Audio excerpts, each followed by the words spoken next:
Let's send it over to Yonder and Bill for more on Francisco Lindor. And you know what? Since he got put to the top of the lineup back in May of last year, he has taken off, and the Mets and his teammates are beneficiaries. Yeah, Roflo. You know, I think when I look at Lindor, and look, I have a 9-year-old, and I watch the Mets every night. And the reason for that is not because I want to see Soto, not because I want to see Pete Alonso or Mark Vientos.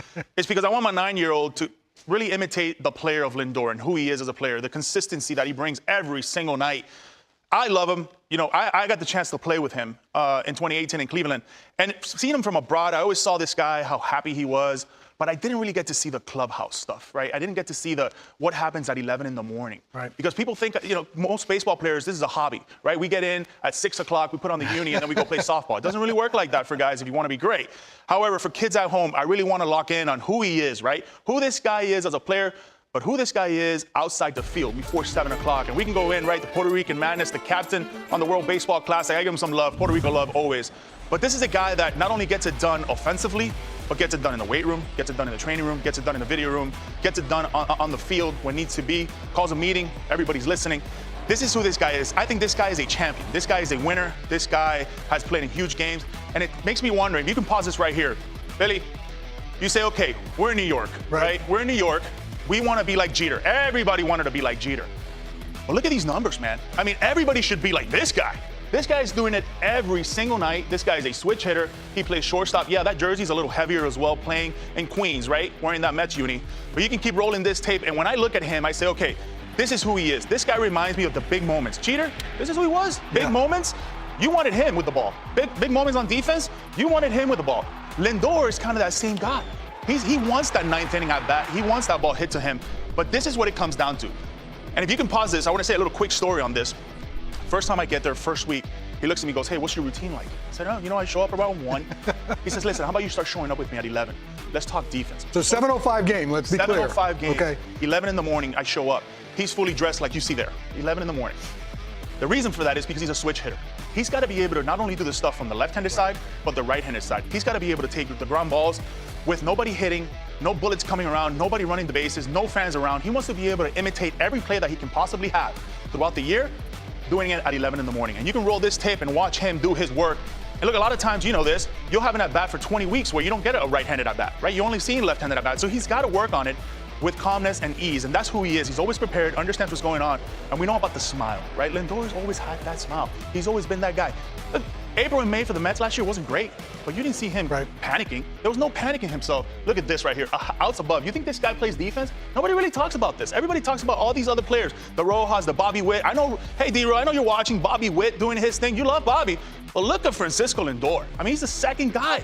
He can definitely do it. So you can roll this on. Freeze 1 second. Just this picture right here to me, where his arm is in position, because I've talked about him before. There's no flashiness with Francisco Lindor. And this, I didn't know what you were doing with Frankie. This right here, his release point to first base is as good as it gets. And I go back to way backville, and I think about Alan Trammell with the Detroit Tigers playing next to Sweet Lou Whitaker. That dude's arm was always here. So however he catches the ball, the release point's good. It's solid, it's fundamental. He's the most consistent shortstop I ever got throws from. Okay. And I played with some good ones, but Francisco Lindor and his throws, everything he did was a purpose, right? The way he threw the baseball had that four-seam life where you thought you were going to short hop the ball, and you were not getting it. And by the way, when I saw you in the video right there, you weren't picking any balls. None. Everything was right here, right? Well, I was there at 11 in the morning with him, too. So he had that feel. But you can roll this tape, right? And we know the defense is there. But why are we talking about him, right? He wants the ball in big moments. Bases loaded. He makes a big play. Diving stop. Yeah, he's getting the force out. But this is what he does every day. Everything he does at 11 in the morning, it shows up at 7 o'clock. Every single day. But let's be honest here. We look at all the shortstops and career wars where they're at. If you have me a shortstop with 60 WAR, he's a Hall of Famer in my book, right? But look at these guys right here. Got your brother, Yount, Jeter, Banks, Lindor. Lindor is coming. I mean, he potentially could finish with a 70, a 75 WAR, perhaps, right? If he continues his trajectory. I think this guy is going to be incredible. But why are we talking about him? Yeah, we can talk about the defense. We can talk about the base running. But let's get into it, right? Let's get into what he's done in April. This guy's been slugging. This is his best start as a Met in April that we've seen. And I've seen good starts. I've seen him in Cleveland, the Cleveland days. But right now he's slugging. Right now he's doing all the little things. And this was last night. This is an at-bat that I thought, my goodness, they're going to the well once again. Another slider. As he's seeing these sliders, I'm saying, don't throw him another one. I mean, you start messing around with the smoke, you're gonna get bit. Sure enough, he got that. Sure enough, he got that. But I love more so about this 7th inning bomb. Right? With 1 out, first base open. He knows they're going to pitch to him. He knows they're going to pitch to him. And the cool thing about him when he talked about it is he said, I got people behind me. I don't have to be the hero. He was so in control in that bat. The whole time. He's not trying to hit it 500 feet because he knows if he hits it 380 and the fence says 375, it's a point. Yeah, and the consistency of that is there. He doesn't need to try, right? And this is a mirror image, lefty and righty. And look, D-Row always talks about it's very hard to have two swings that look the same, lefty and righty. I think, if anything, this is the guy that imitates that. You can play this. Look how similar they look, lefty and righty. I mean, this is as similar as it gets. So this is the one we switched it. We switched this one. We flipped this one. Okay. So he was righty, and we flipped him to the left side. Right. So that way they can see how similar they are. You can play this. I mean, this is so similar. You rarely see this stuff. Rarely see it. And from a mechanical standpoint, what does he do? Pause it right here. When I got to hit with him in the batting cages, he taught me some things that I never thought I could learn, right? And a lot of those things is, how can I get on top of the baseball? Look, for kids at home watching, you still have to get on top of the baseball. You can launch baseballs and you want to hit home runs, you still got to get on top of the baseball. You got to be short, you got to be direct. And I always tell this to kids at home.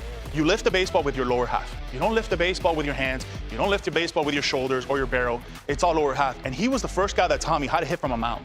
He actually had me on a mound thinking that downslope. I want to be able to be down on the baseball. I want my back knee to be going down rather than towards the pitcher. And I think when I look at him now, from 2023 to 2025, a couple things stand out. One is the hands. See how he had him rested here? He has him nice and rested, so everything was kind of rested. Now all of a sudden, he's picked them up on the right side. He's ready to launch. He's kind of cleaning up this timing that he had here. He's got him ready to go, but the beauty of this swing is what he's done with his backside. This knee right here, watch it go from 2023 to the other knee, whereas in that one over there, I was going downhill. You can play this and see where you stand on it. You see the hands right there? They're rested on 2025, they're upright. All of a sudden now it's more simple. You're ready, you're set for the baseball, especially with the pitch clock. But what I like most about this is the lower half and what he's trying to do with this. If you look at this, back knee, going straight to this knee, right? You're missing some power there. You're missing some consistency. Whereas in the right side, if you take a look and that video continues to roll, you're seeing that back knee now going towards that shin guard, going towards that ankle. You can play it off right now. And that is explosive. That is so explosive that you're gonna get this swing. You're gonna get this swing all year round. I cannot wait till it gets even warmer. I cannot wait to see this guy in big moments in September or in the postseason. I think they're gonna get to the postseason, but this is who he is. Big moments, big home runs, big swings. There's nobody better. I don't know if I would like Soto or Pete Alonso before this guy. I think I'll pick this guy first before the other guys. He sets it all. He sets it all. This is Francisco Lindor. I love everything about what he's doing right now. I love the little things he's doing. And he posts every day. He posts every day, man. Roflo, this guy needed some love, man, because last night, he basically won the game for him. Welcome to a brand new hour of MLB Central. We're glad you're with us. Bill Ripken, John Morosi, and Yonder Alonso all in studio. Lauren is hosting TBS, so she's in Atlanta, home of the Atlanta Braves via Ballpark Cam.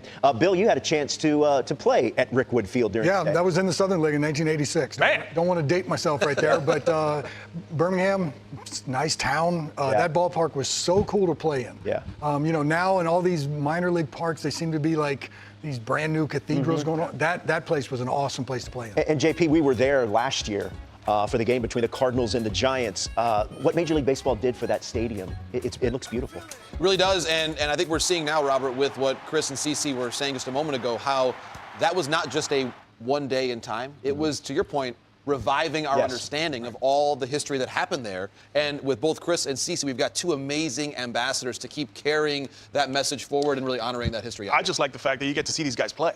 Right? Yeah. You're going out there, you haven't seen these former players play, they've retired, and then you get a chance to see Cece, hopefully take them out. Contreras, Alduque, Jimmy Rollins, Howard, all these guys get to play, man. That's a lot of fun. And Lauren, we were there last year at Rickwood, and today is Willie Mays' birthday. And this is his first birthday since he passed last summer. I remember, Robert, just walking in the hotel lobby and so many of the players there and kind of eavesdropping on their conversations. And we didn't realize all the history. We learned so much. So just so wonderful to keep baseball alive at Rickwood. And once again, 2 p.m. Eastern. Chris Young, CC Sabathia, they're revealing the rosters of the East-West Classic at 2 o'clock Eastern right here on the network.